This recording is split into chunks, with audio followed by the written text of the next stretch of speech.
Gemara of Ein Zayin Amar Aleph. We are up towards the bottom of the page. The page will start again from Rabbi Yosef, Esav Rabbi Yosef. About 10 lines from the bottom of the page. I think we're up to there. Basically, just a quick recap of what we did so far. Basically, what we did was that you're permitted to be mefer vows on Shabbos because you have, and we said it's a machlekes tanaim. Depending if you hold that it comes nightfall, you can no longer annul your wife's nedarim or your daughter's nedarim. So then we allow to do on Shabbos regardless of who the neder is. However, if you hold like the Tana that says you're given the two tanaim, it says you're given a 24-hour window, so then you have no right to annul your wife's nedarim on Shabbos. You can wait till after Shabbos. However, unless it's relevant to Shabbos itself. And we don't want you to annul nedarim on Shabbos because it's like you're working of a bezin, and we don't have a bezin on Shabbos. Why we don't have a bezin on Shabbos? The Gemara in Beis says you don't have a bezin on Shabbos, and there's machlekes Rishonim. Tosfos learns you don't have a bezin on Shabbos because you might write. So literally, you might come to, just like you're not allowed to do purchase and you're not allowed to deal, you're not allowed to do business shop because you might write down contracts and all that. Same thing here, bezin cannot write. So Tosfos says in the case where there's no writing involved, then maybe you could convene on Shabbos. And then Meforshim asked a question from Al here because it says if it's not relevant to Shabbos, you're not allowed to sit to me matzah neder. Why not? You know what are you writing here exactly? But others say it seems that from a pasuk we learn out that Mahatorah you're not allowed to convene on Shabbos unless it's covered Shabbos, which is like you said you're not going to eat, so we're allowed to be matzah neder. And then we said that it's not exactly like a bezdin because we can do it at night. You can have relatives who can listen in. You can stand. But bezdin, you have to sit. So Rabbi Yosef thought. And we also went one step further. We said that even things that, if it's relevant to Shabbos, even though you could have annulled it before Shabbos, it doesn't matter. You can still do it on Shabbos. So Rabbi Yosef thought we need to make it. It shouldn't look like a bezin. So Rabbi Yosef thought Nisholin the Nedarim b'Shabbos. When do we say you can go ahead and cancel your own neder on Shabbos? So to annul your neder b'Yachid Mumcha. If you go to a single person, since we don't have a bezin with a Yachid Mumcha, so it doesn't really look like a bezin. But if you sit down in front of three people, an ordinary three people, and you give them over your neder, and you try to get it to machul or mutter, then it looks like a bezin. It looks like a bezin.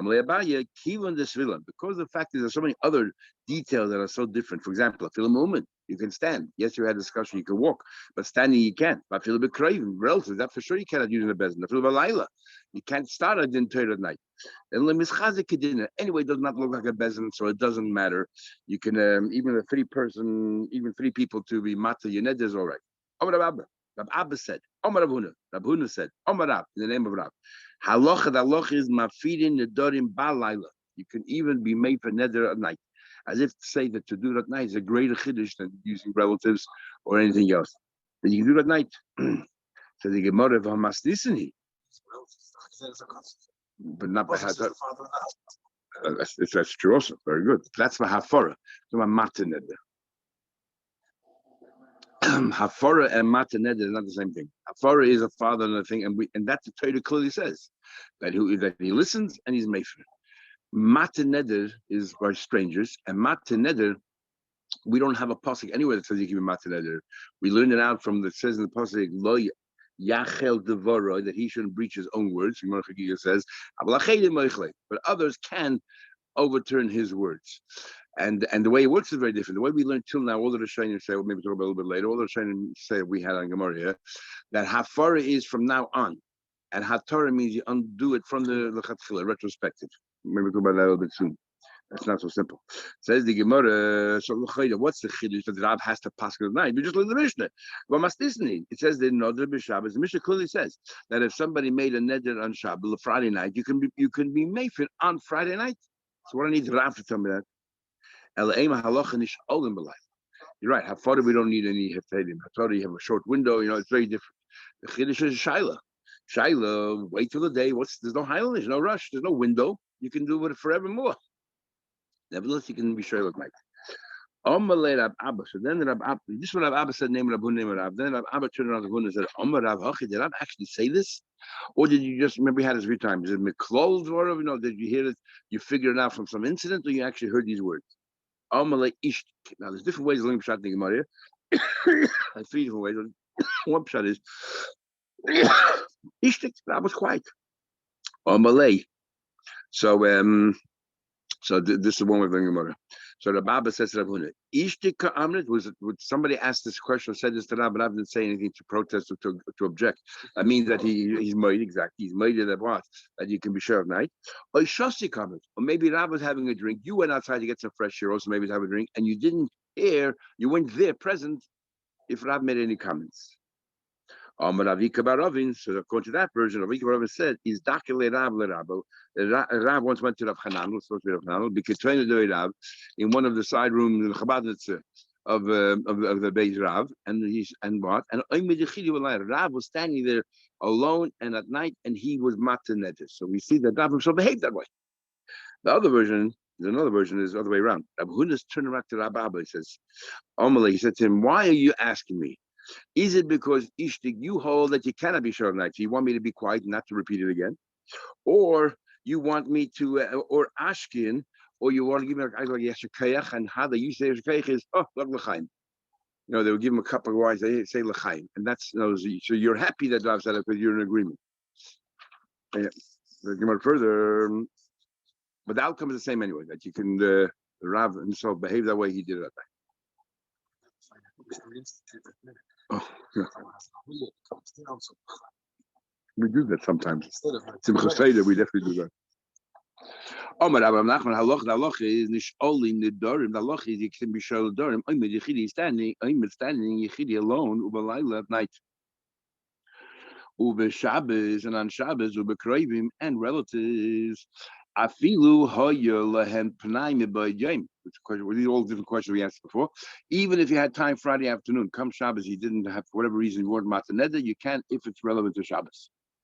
So we'll ask a question now. Let's go analyze this. You said you can stand. What Tanya we learned. Rabbi Gamliel, when he was asked to be mataneda, he descended, he alighted from his donkey. When he wrapped this over the talus. The Yoshev, when he sat down. The Hitel. Why did he have to do nisatif? But anyway, he till nidr like a dayan, and he was mataneder. Why do you have to sit down? You just said you can be standing. He could have stayed on remained on his donkey. When I answered, Gamliel Savar Gamliel holds now. Most is shown in one way. The only addition that here we have an Gemara that learns the way the Gemara is written is Rashi. Everyone else, I'll read what everyone else says first. Gamliel holds. You've been consistent with what you learned yesterday. Ein poischim becharot. Charot is the easy way out. Charot is you read it and the easy way out. The other way is Pesach. There you have to sit and think, come up with something. How do you realize this? It can't be a noilid. You have to be something that was prevalent, but you just didn't think of it. The whole thing was a toss. So ain't Pesach b'charot because of the whole. You can't just talk about Pesach charot. If he didn't come forward and say, "Look, I regret it," then the only way you can start to unravel his to annul the net is by coming up with a Pesach with a new idea. Is therefore to come up with a new thing, you have to focus. So therefore, Rabbi Gamliel says you got to sit down. So if you really want to focus, you have to sit. That's why he sat down. But Nachman Shavar poischim becharot. Nachman holds no, you can do the easy way out. You can just talk about charot. Then I feel a moment. You don't have to focus that much. You can even be standing. Remember, we had yesterday that they were throwing arrows b'shas meiser, or sitting and standing, because you don't have to focus. That's the way most of Shai learn. Rashi learns very interesting, just opposite. Rashi learns within charot there's 2 kinds of charot. One is that we're not per se charot. It means you come forward and you say I'm charot, but we're not per se charot. The other one says no, that if you didn't voluntarily come along and say, look, I regret the net that I made, we're going to ask him, you have charot and everything else. So Rabbi Gamliel holds poischim charot. We don't wait for him to say I have charata. We're pesach charata. We will say to him, do you have charata? So we have to know the din and everything else. So therefore we have to sit down. But Rav Nachman holds that no, we're not pesach charata. And therefore, if he doesn't come forward, we're not going to think away with charata at all. And therefore, that's why Rav Nachman says you can be standing. Okay, back to Gemara. On the Rav Nachman Chazim Marhai Merabbanan, we once saw one of these rabbis, the Asim Rabbah came from the Western Israel. He said, "Is da kiko le Rabbanan? The Rabbanan engaged, liberated Rav Huna bar Ravi to the son of Rav Huna bar Ravi. They were mataned, and how were they mataned? They said to him, "Zil uboy rachmel nafsho." They said to him, "No, they were pasech charata. Here's a way of charata. Not there's no pesach is charata." They said to him, "You should have rachmanas. You should have rachmanas on yourself. How did you make a neder? The chatas. This is an aveda what you just did by making a neder." The Tani Ravdimi Achud of Safra the brother we also in the beginning of the sector where we discourage people from making a donor and we tell them it's a terrible thing. If you make a neder, even though that you completed the neder, you consider a sinner. And I'm going to read Micro. What's a pasuk? If you stop making the Dorim, you will no longer have any sins. But if you don't stop making the Dorim, there is a sin.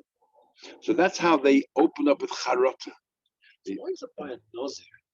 We say the reason he has to bring a chatas is because the extra was matter certain thing which he went Sure, the extra can be off, But here it's making a shmur. It's called. Yeah, but you don't bring a cup. You don't bring a cover anything for it. Just in theory, it's a bad thing. Some of the guy kept his neder. He didn't do anything wrong.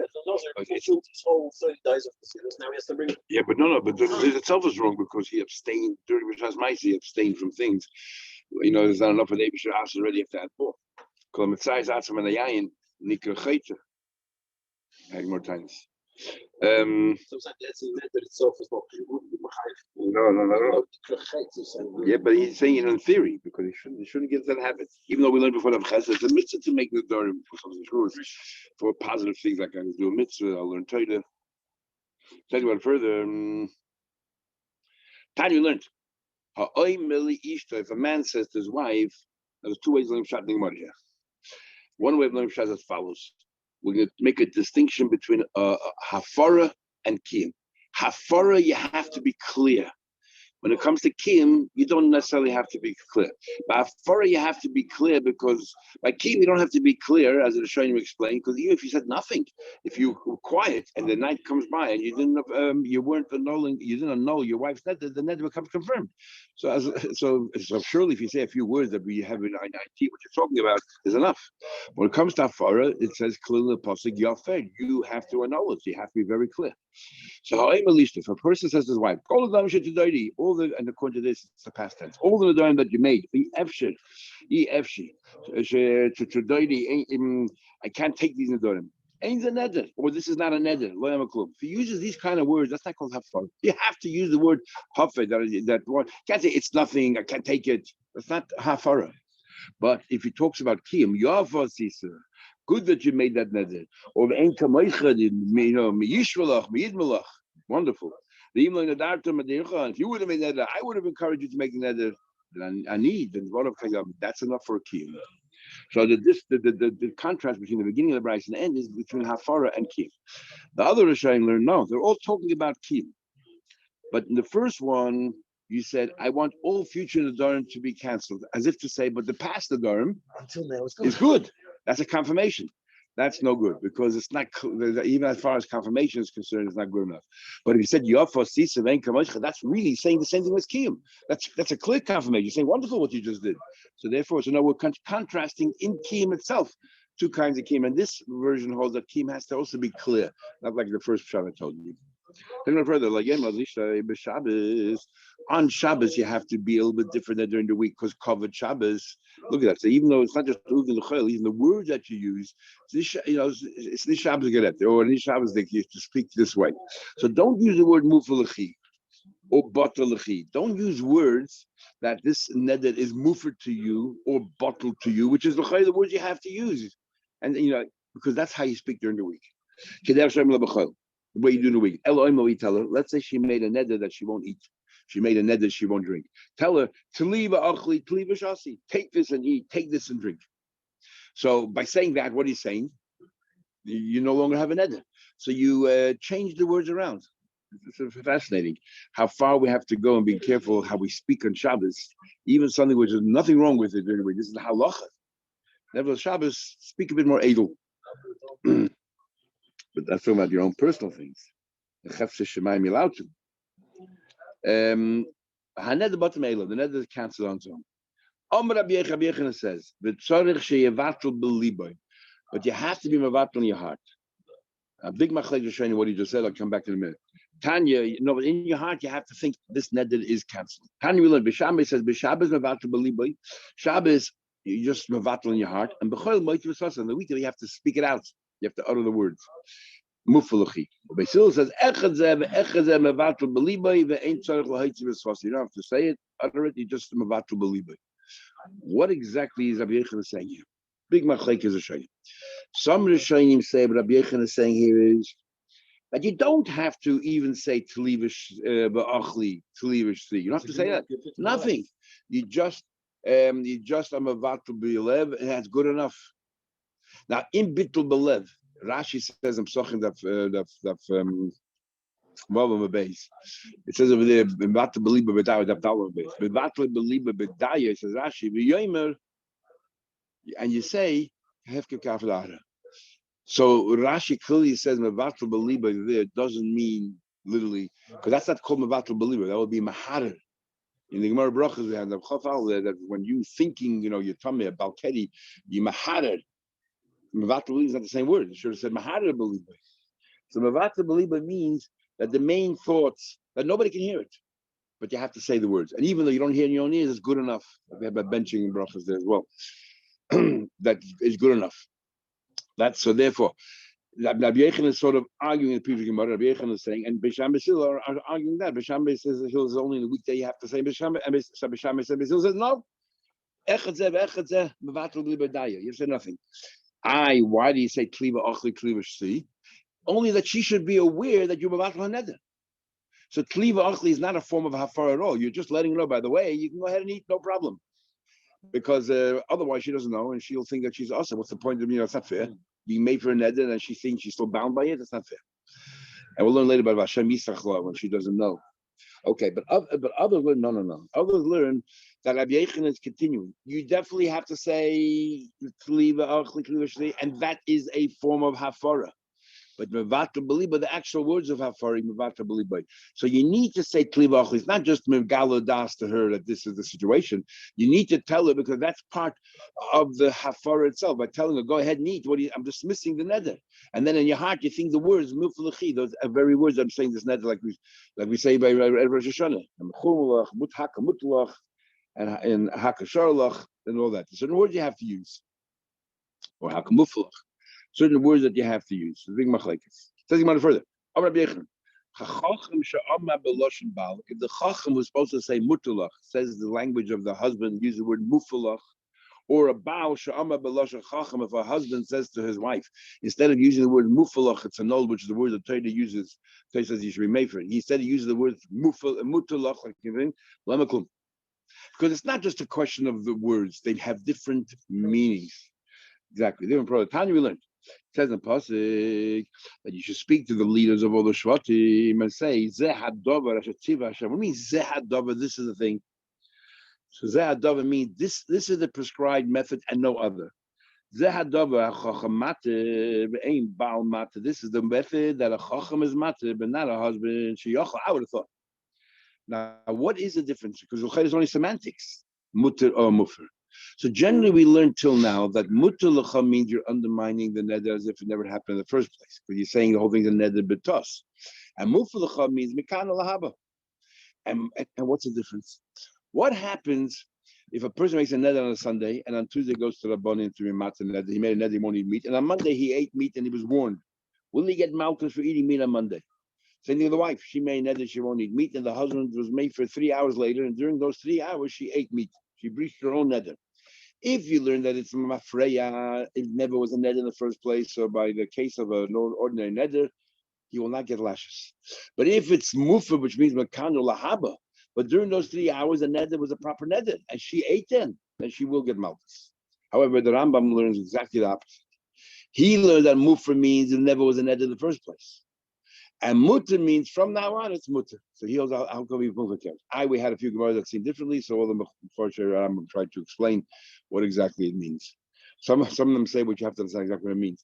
That muflacha taka means makano lahaba, means from whatever moment that the husband annuls. But from now on, as if it never happened. So what does that mean, lepoil? What's the difference if as if it never happened or there was, but it was no bathroom? Okay, anyway, let's continue. So the Gemara is saying, and all the it's not a proper kavachaymer, but just the idea is that we need to spell out each one.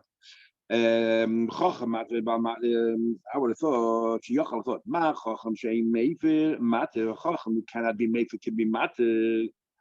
Bao shemefer is mater. A husband has the right to be mefer. Can't he be mater? Now, why does that make a husband stronger? If mefer means you're limited to only mekan lahaba, unless this Bryce is following that, unless this part of the Bryce is saying, if you follow that opinion that says that hafara is l'mafreya and matter is only mekan lahaba, like the Rambam. So then you would have thought, so who's strong, who's more powerful? A husband. So I would have thought a husband is so powerful, so he can use any word. No, the Baal has to use the words mefer. Tanidach, another Bryce. This Bryce holds like the other opinions that Hatara is greater than Hafara, and therefore it says that. But Baal mefer only the husband has to use Hafara. Ain't Chacham mefer Chacham cannot use the word Hafara. Shiach thought Ma Baal Shem Mata. A husband doesn't have the power to go to make it retrospectively, to make it retroactive. Yet mefer Chacham Shemata ain't mefer. Baal mefer ain't Chacham mefer. So therefore, we need both. We have a Gzei. It says over here Zehadover, but Nema Lahalan by Shchuti Chutz. It says also Zehadover, by Shchuti Chutz. Because we use the word Zeh, we're going to make a Gzei Shava. Ma by Shchuti Chutz. Just about Shchuti Chutz. Aaron. The pasuk says over there by Shchuti Chutz. It says that speak to Aaron, his children of Yisrael, and tell them this is the thing Hashem said, and this you should only do it inside the base. Make the Shchuti Chutz means you take the carbon, you shecht it outside the base of Midrash, the exact same way as the carbon, and facing the base of Midrash, and that is you get chorus for that. So it says in the word as well, Ze'adava, so we can compare the two dinim. We're going to learn one from another. What do we learn from another? It says in the pasuk, except Dabra al Aaron bonav v'koben Yisrael. Is Av Parashat Dorim, also the Parashat Dorim, Aaron the Bon of the Yisrael. Aaron and his children of Yisrael, meaning what? That anyone can convene. You don't have to be a biggest tzaddik, the biggest Chacham, even had yotis. Big machlekes are shiny. When we say ordinary people, does it have to be savir? And that means people, we have a concept called Gomer v'le savir, loy Gomer v'le savir. Gomer means they know how to learn. They don't have to be, they don't have to shmicha, but they don't have to know how to learn. That's Gomer. Savir means they don't have to know how to learn, but if you tell them, pshat, they understand. And then you have people that not gomer, not savir. They never learned, and they don't know how to understand. They don't necessarily understand things straight away. So the machlekes is showing when we say you can have 3 adyoitos to be mataneded, the lechol apachas have to have savir. Some say you have to have even one person who's a gomer, and some say you don't need anything, any 3 people, because there's kol yisrael. Rashi says a fascinating thing here. None of the Rishonim bring it, but Rashi says that how do you know 3 people? So everyone says. First, it says Kol Yisrael. That means it's not. So you're not talking about a Yochin Mumche, and we know that we either have a bezin of 1 if you're a Mumche, more than at the beginning, you're Mumche, or if you don't have 1, then you jump to 3. It's 1 or 3. Shmuel says you can have a bezin of 2, but he called them a bezin b'chatzuf, a bezin b'chutzpah. That's only for commercial matters, not for ordinary dinim. We don't have a bezin of 2 because we don't want a bezin shakel. You have to have always 3. So either 1 or 3. So since we know now Kol Yisrael it's more than 1, then it's 3. Rashi says no. You know what Rashi says? It's fascinating Rashi. Rashi says here, actually we'll learn the Rashi because it's a fascinating Rashi. Rashi is 5 lines in the narrow lines. Lahachshav gimel adyotis, to allow 3 people. We'll say that in a minute. The haforas nedarim. The Aaron is chad. Aaron is 1. Ubon of chad, because we highlight 3 different groups. Bonav represents 1 person, and Chol Yisrael represents another person. That's how you get 3. Only Chibur Kol Yisrael says Kol Yisrael. Shmam lahachshav shlosh, even ordinary people. So Rashi says, I know 3. Aaron von of the beautiful, but for whatever reason, none of the Shain bring it down. Uma Khan, just like over here, Rosh Matas, that the leaders of the tribe, Avlahal and Rosh Matas. We'll see in a minute. We'll see in a minute. No, you're talking about for the 3. No, because it's Chol Yisrael. So when it says Chol Yisrael, comes to bring down the whole. So what do we say? Aaron is just for the number. Yeah, exactly. What exactly? So let's go back to Rosh Matas by Pasha Dorim. What do you need it for? We just said you can have a yotis. To say that 3 yotis are good enough. So again, Rosh Matas. What do you mean 3 yotis? It says Rosh Matas. That's going to see him. Choshev people, eminent scholars. You have two choices. You want to have one person to have the right to be matzah neder. He needs to be a mumcha. Machlek is what he has to have smicha or not. In the stranger as well, but he needs to be a mumcha. If you don't have a yach mumcha, then it's three. Rosh Matas, where does it come into Chutichutz? Where does Rosh Matas figure into Chutichutz? That you, what do you mean? Where does the bezin come into Chutichutz? You shecht it outside the base of Midrash, and you will two witnesses, you get lashes. What is Rosh Matas? To teach you a big chiddush that you can go ahead and undo your hegdish. It's an amazing thing. You went ahead, you took an animal that you consecrated for the base of Mikdash, you went and shechted it outside the base of Mikdash, and the din is you get chorus, right? But if you go ahead, then the following day, you go to a Yachid Mumcha with 3 Rabbanim and say, I want to be Matzah Neder. That animal that I consecrated, I want to undo that consecration. Yeah, all done. The same mitzvah. Yeah, and remember, Matir is al-Mafreya. So you were not. So it was never hektish. Exactly. You could be Shoyal Hegdish. Like, it's never Hegdish, so there's no Malchus. You can do the same by Truma. Machlek is if you do the same thing by Maisa. Oh, you're saying oh, you're sure never was. So you can undo the whole thing. Same with Truma. You ate Truma, you chayiv miss everything else. Be shoyal on it. If it's still in your house, and then nothing happened. Okay, continue tomorrow. See what we use.